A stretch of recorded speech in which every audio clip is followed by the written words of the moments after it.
Okay, so this is probably going to be one of the hardest videos that I make.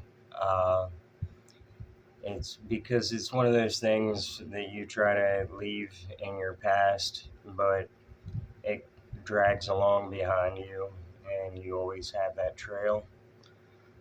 When I was 24 years old, I spent a year about on estradiol and T blockers, transitioning male to female, um, going by the name Amelia.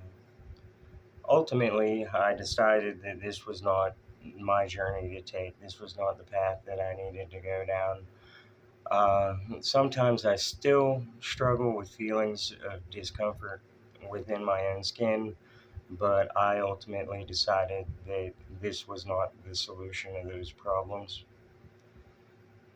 The best place to start is with what I can best determine were the factors which led toward me making those decisions, and it's long and complicated.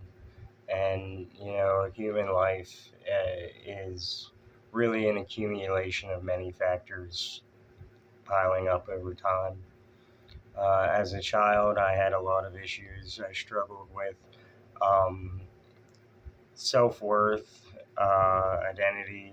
I struggled with shame, guilt, fear, loneliness, all kinds of bad feelings. I remember I had at a very early age.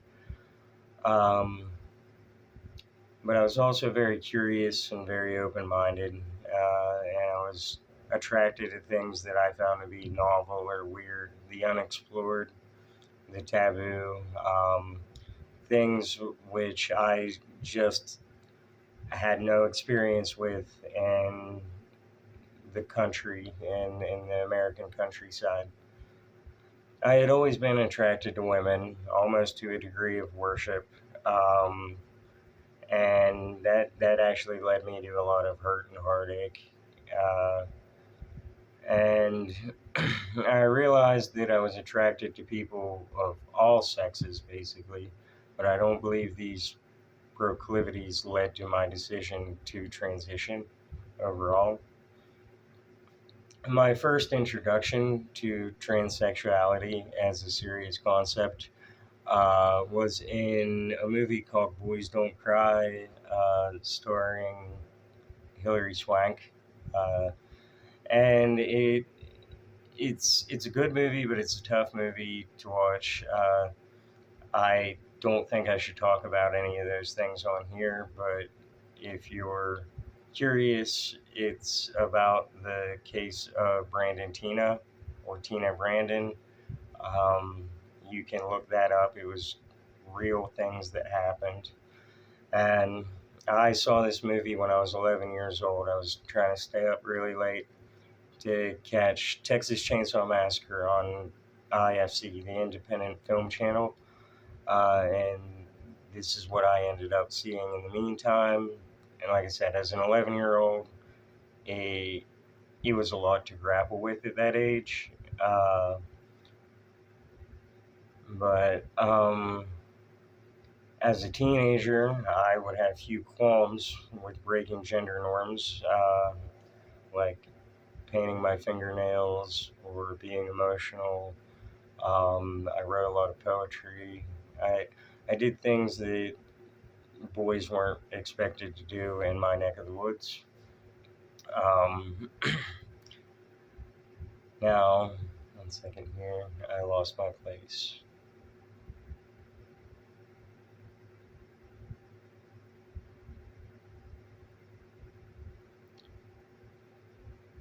Oh yeah, and while I was breaking these gender roles, I never really felt the need to change my sex or to claim to be a woman or anything. It was, to me, breaking those norms just seemed natural, inevitable. It didn't seem to say anything about my sense of gender at the time, at least. Now, later in high school, I had girlfriends, and I don't know. I guess there was one girl I tried on her jeans. There were a couple girls actually. I put on their jeans, and they basically were like, "Your butt looks better in those than mine does," kind of thing. Made me feel good about myself. Was really flattering. Um, which I was getting less and less of as the effects of puberty began to show. Um, as a young boy, uh, I wasn't seen as anything threatening to women. I had a lot of older women or women of all ages, really. They would dote over me and show me all kinds of love and affection and attention and even protection. But as I grew into a young man, I began to feel less trusted, less respected, less admired, um, and I just felt less accepted overall. Uh, Now, I had never bonded with men very much at all. I was only friends with girls in high school. Um, I felt like an outsider amongst guys. I didn't know about things that I was supposed to know about. I didn't know about. I didn't know anything about sports or mechanics, guns, hunting, fishing. None of those things were really up my alley, and so I just felt kind of alien. I didn't feel like I fit in with anybody really. Um, anyway, the next big event which impacted me was that one night I was at a party. The people I came with, they had disappeared. They were somewhere there, but I didn't really know anybody.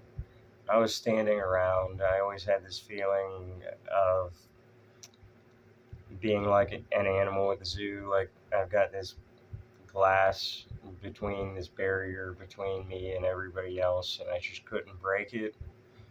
And a DJ from the area who had befriended me on Facebook through a mutual friend, he showed up. Uh, he was giving me beer. He was helping me feel included, getting me involved with people socially. Um, Now,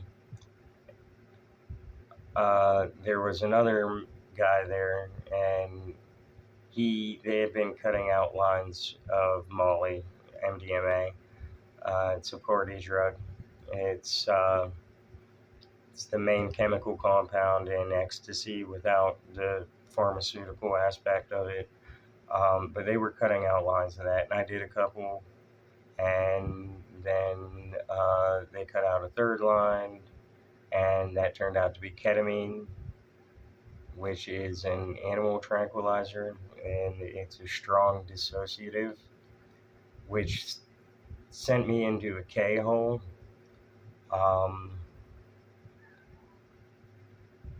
and so that's basically an out of body experience, but it also like maybe like a little bit of locked in syndrome. You're kind of you get thrown into a black pit inside your body, and you're vaguely aware that you're doing things, but not completely until it's gone. And I don't know. I had a really bad experience that night, um, and I had a hard time dealing with it in the aftermath. Now this led me to sort of crisis or shift in my mindset, my personality. I can't really explain